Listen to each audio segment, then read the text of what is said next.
Hey guys, so my research project is on the computation of eigenfunctions and on various domains. And for this research, I specifically looked at the eigenfunctions of the Laplacian operator on planar domains.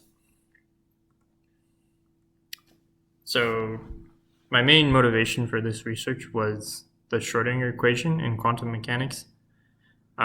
So essentially, in classical mechanics, we can determine an object's location precisely, but in quantum mechanics, we can only know that a particle can be located in some region. And we describe this probability density by this integral. And so really in my research, we're looking at how to find this wave function, psi of r. And so this is really simple for some domains, and for others, we have to use a numerical approach to approximate these functions.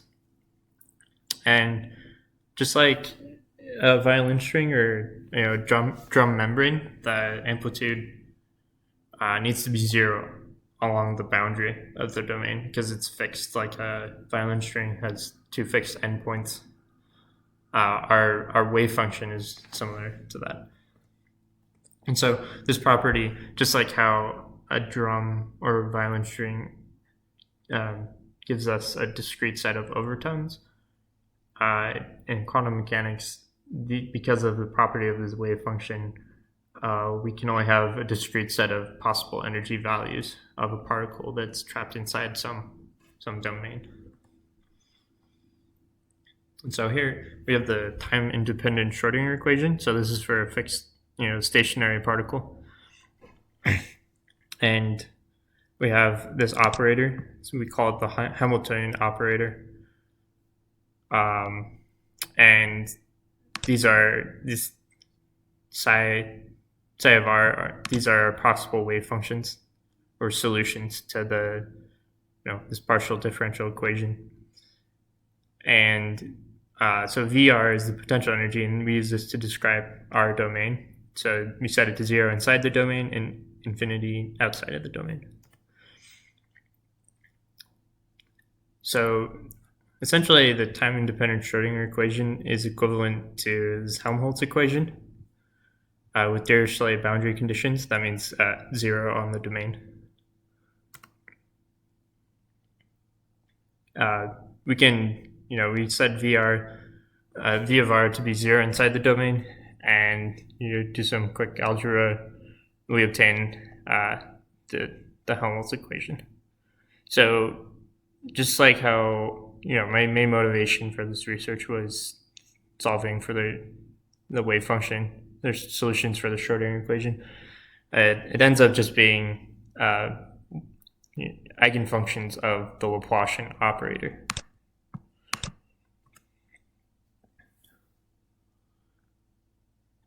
So when we're looking at various generic domains on a plane, it's really hard to solve for these functions unless we use some numerical method. So we know the solutions inside a rectangle. We can obtain those analytically. And so what we're going to do, we're going to fit our arbitrary domain inside of a rectangle, and we're going to set the potential energy in this region 2 to be some large number. We call this V naught, and infinity outside of region 2. And this essentially is, we set V naught to be big enough. It simulates setting it to be infinity inside region 2, but it allows us to compute actual numbers and compute our function. We call this the expansion method.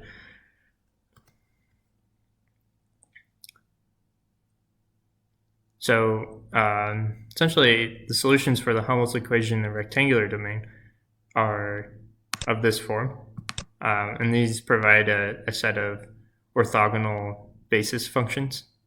So just like in a vector space, if you have a set of basis vectors, you can describe any vector inside that space as a linear combination of those vectors. And similarly, in this function space, we can describe any one of our solutions to be, or any function to be a linear combination of these functions. And so we're going to use this as our basis functions, and we just need to find our coefficients or our weights as in our linear combination of these functions.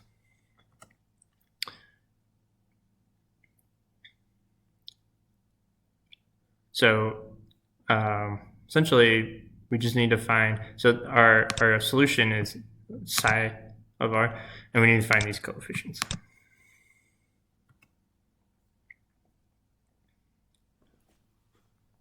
We do this by solving the eigenvalue equation. So we need to find the eigenvectors and eigenvalues of our Hamiltonian operator. But in order to do that, because originally the Hamiltonian operator is dependent on this v value, and this can be really tricky when we have some arbitrary domain in we call region 1. So we have to approximate this Hamiltonian operator somehow, and we do this by picking v naught to be really big in region 2, and by evaluating this equation and obtaining a matrix that describes this Hamiltonian operator. And so we convert this into some function operator into an operator, a linear operator, a matrix. And then we need to solve for the eigenvalues and eigenvectors of this matrix. And for a given eigenvalue, let's say the smallest eigenvalue, we call this the ground state, the ground energy state, and the eigenvector associated with that eigenvalue, the coefficients c, are essentially so we have the eigenvector. Each component of the eigenvector are our coefficients for this eigenfunction, this linear combination of our basis functions. And so we can now describe this Hamiltonian as a linear operator,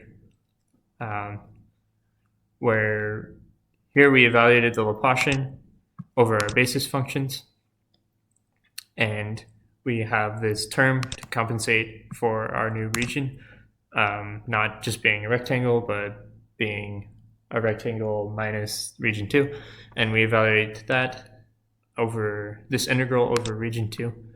And so our main computation in this method is evaluating this integral, because everything else, computation time, is really easy, really quick, but this integral is tricky sometimes. So that's the main focus of the code that I used, is finding this term. Most of the computation time was because of this. And so we obtain this linear operator, and we use eigenvectors and eigenvalues to find our eigenfunction.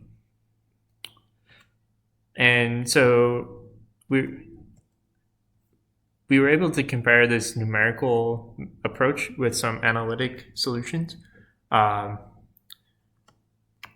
example, the circle, we already know the eigenfunctions over circle. They're called the Bessel functions. And so we could compare our data with that of the exact analytical solution, and we found that this method is very precise, very small error. And as we look at other domains, it's easier to look at it in this form, these eigenfunctions as a 2D density plot.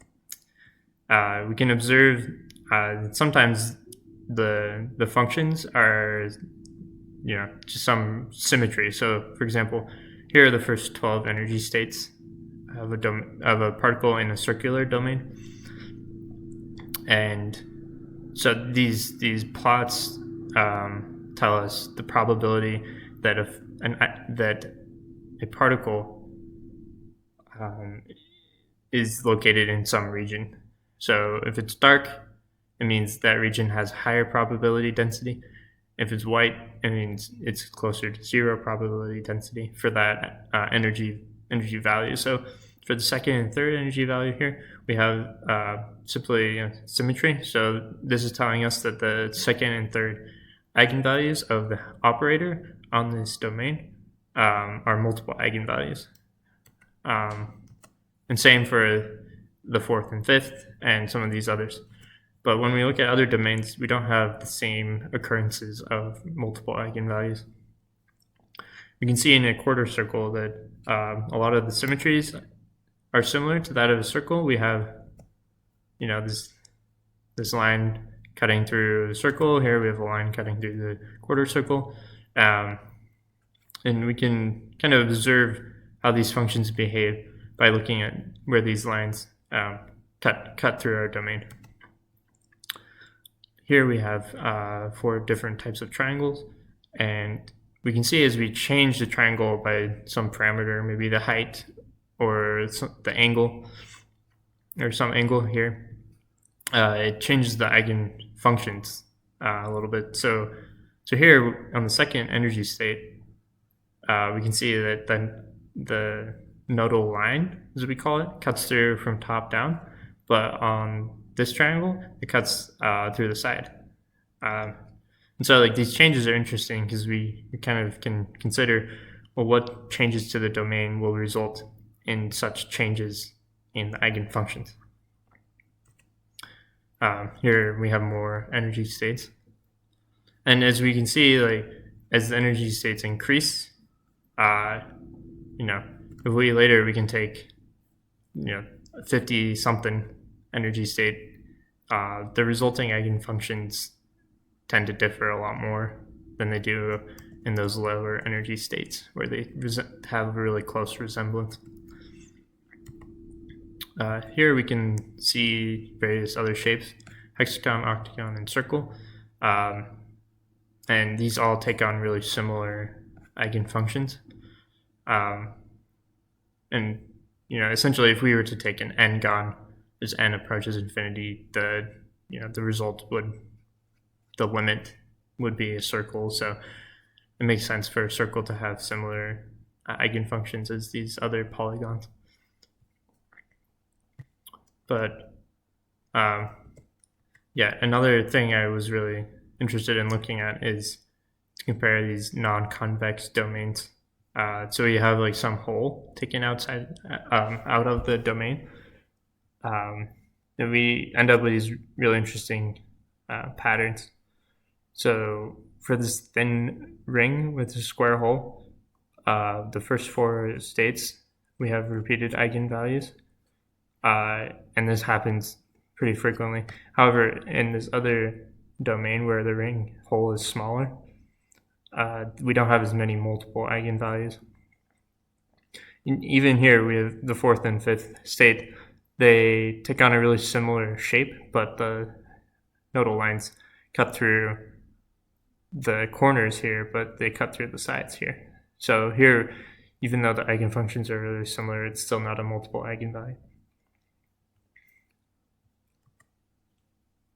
And like I said, as we take higher energy states, these similarities tend to vary more and more.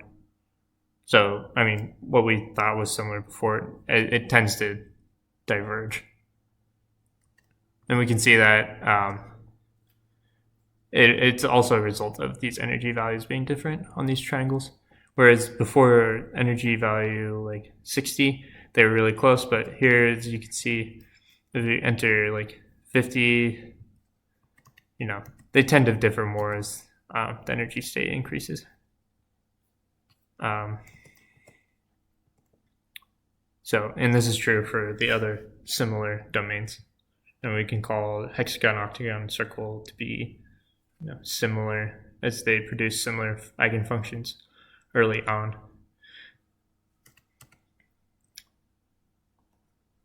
So that's essentially my presentation. I just also like to note that, like I mentioned earlier, that these functions describe, just like a membrane of a drum, when you hit it, produces certain overtones. So the analogy to this problem, this eigenvalue problem, it's the same as finding just like how we're finding the allowed energy values. It's the same as finding the allowed overtones of some drum of this shape. Just another way to look at this problem. Anyway, so some further research possibilities. Like I said, we could look at this bifurcation of the eigenfunctions, or how they change with slight changes of the domain. There's been a lot of research in looking at these eigenvalues. We call it the spectral data, and how these compare with certain spectral data of certain random matrices. And people have also found that there's seems to be a resemblance among certain random matrices to the distribution of zeros of the Riemann zeta function. So it's kind of interesting to see this connection between quantum mechanics and this area of crazy pure math Riemann zeta function. And possible inverse problems. So just we were determining the eigenvalues given the shape of the domain. Inverse problem would be finding the shape of the domain given the eigenvalues.